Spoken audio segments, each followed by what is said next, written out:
नमस्कार दोस्तों। तो विपक्षी दलों की दूसरी बैठक समाप्त हो चुकी है कर्नाटक में।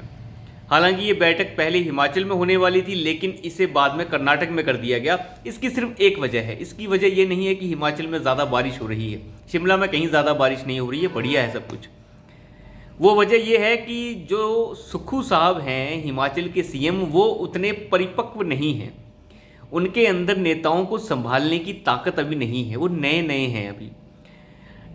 कांग्रेस को, राहुल गांधी को ऐसे मजे हुए भ्रष्टाचारी चोर नेताओं को संभालने के लिए डीके शिव कुमार जैसे लोग चाहिए थे, इसलिए उनको तैनात किया गया। और डीके शिव कुमार को ये कहा गया कि आप पूरी तैयारी करके रखिए, नीतीश कुमार को धोइए जितना धो सकते हैं, वो पीएम कंटेंडर बनने की कोशिश कर रहा है। अब ये काम सुक्खू के बस का तो था नहीं। अगर हिमाचल में ये मीटिंग हो जाती तो सुक्खू जो है कप गिलास धोते ही रह जाते और उन्हें पता ही नहीं चलता कि हो क्या रहा है। इसलिए ये मीटिंग हिमाचल से कैंसिल कर दी गई और इसे कर्नाटक में मंझे हुए नेताओं के बीच रखा गया, जो कि ममता, राहुल, ये जो ममता है, ममता बनर्जी हैं और नीतीश कुमार है, इन्हें सबक सिखा सकें। अब सबक कैसे सिखाया है राहुल गांधी ने? नीतीश कुमार की ऐसी घनघोर बेइज्जती जो है कर्नाटक में हुई है, इसके बाद नीतीश को डूब के मर जाना चाहिए। नीतीश जो अपने आप को कह रहे थे कि मैं कंटेंडर पीएम का हूं, या फिर ज़्यादा से ज़्यादा मुझे कम से कम कन्वीनर तो बना दिया जाए।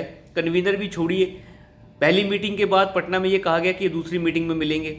अब दूसरी मीटिंग जब हुई तो कर्नाटक में जैसे ही नीतीश कुमार हवाई जहाज़ से नीचे उतरे और जिस रोड से वो गुजरे, उस रोड के चौराहों पे पोस्टर लगे हुए थे जिसका थीम मैंने लगा रखा है। अगर आप थीम चेक करेंगे तो उसमें लिखा हुआ है अनस्टेबल पीएम कंटेंडर।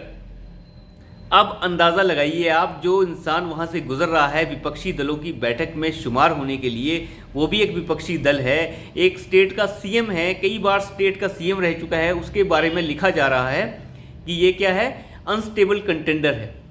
कांग्रेस कह रही है ये हमने नहीं लिखवाया, किसी और ने लिखवाया है।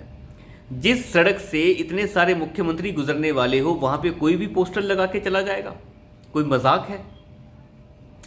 कांग्रेस सोचती है कुछ भी बोलेंगे और निकल जाएंगे। ये पोस्टर्स जानबूझ के लगवाए गए। जहाँ पे पूर्ण बहुमत और भयंकर बहुमत की सरकार कांग्रेस चला रही है, वहाँ कह रहे हैं कि जिस सड़क को बिल्कुल पूरी तरह से सैनिटाइज किया गया है सिक्योरिटी द्वारा, जहाँ से इतने सारे मुख्यमंत्री गुजर रहे हैं, वहाँ ऐसे पोस्टर लगाए गए हैं जो नीतीश जी ने देख के ही बेहोश हो गए।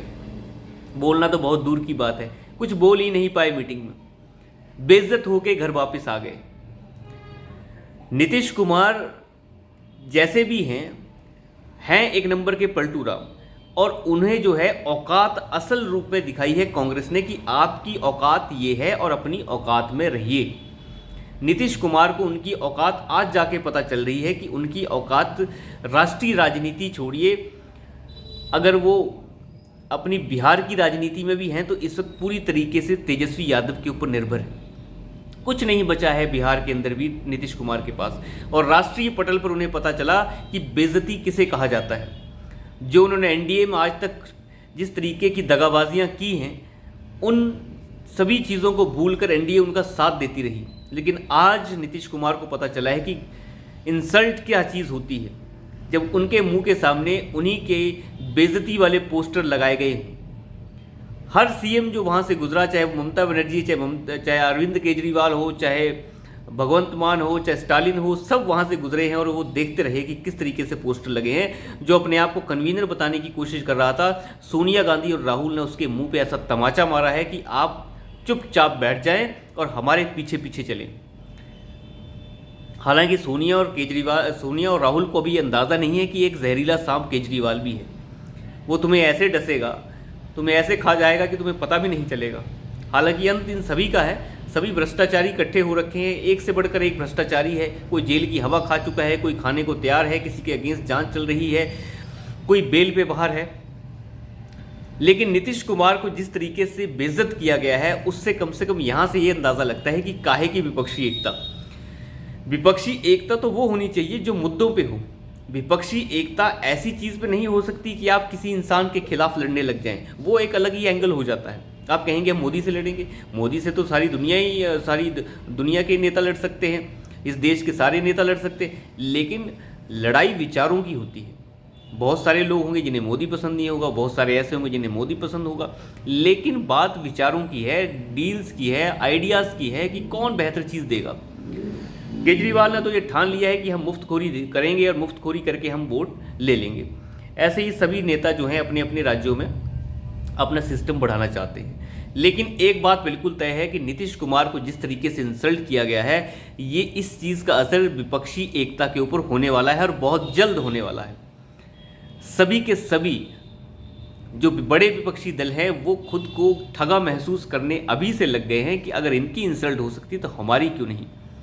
हम क्यों आगे पीछे घूम रहे हैं कि इनके पीछे ऐसे घूमने के चक्कर में हम अपने राज्य ना गवा दें। और ये फीटाफाटी जो है अब सर फोड़ने के ऊपर आने वाली है बहुत जल्द। बीआरएस, भारतीय राष्ट्र समिति, जो टीआरएस से बीआरएस बन गई, के चंद्रशेखर राव की पार्टी, उन्होंने अपने आप को क्यों अलग कर लिया? उन्हें आभास हो गया था कि ऐसा करने के चक्कर में हम अपना राज्य भी गवा देंगे। लेकिन अब धीरे धीरे दूसरों को भी इसका एहसास हो रहा है। मायावती ने तो कह दिया ये सब बकवास है, कुछ मतलब नहीं है इन चीज़ों का। तो ये विपक्षी एकता जो है औंधे मुंह बड़ी जल्द गिरने वाली है। चाहे इंडिया बनाया जाए, चाहे INDA बनाया जाए, चाहे कुछ भी बना लिया जाए, इससे कुछ नहीं होने वाला। ये कई बने और कई गए। लेकिन मुद्दे की बात यह है आप जो मर्जी बनाइए, लेकिन लड़ाई जो है आइडियाज़ के साथ होनी चाहिए, किसी इंसान के खिलाफ नहीं। मोदी को हराना है इसलिए इकट्ठा होना है, इसलिए चोर चोर सारे इकट्ठे हो जाएंगे। केजरीवाल जो शरद पवार को पानी पी पी के गालियां निकालते रहे हैं, अब उनकी तारीफ कर रहे हैं, ऐसा क्या है? शर्म आनी चाहिए, डूब के मर जाना चाहिए इन लोगों को। भैया आप तो भ्रष्टाचार विरोधी लहर के ऊपर सवार होकर आए थे, दूसरे नेता अगर ऐसा करते भी हैं तो मैं उनसे बिल्कुल भी आश्चर्यचकित नहीं होगा, लेकिन आपसे तो मतलब शर्म आ जाती है, गिरगिट भी शर्म आ जाएगा। तो खैर देखते हैं क्या होता है। तो अभी के लिए इतना ही, धन्यवाद।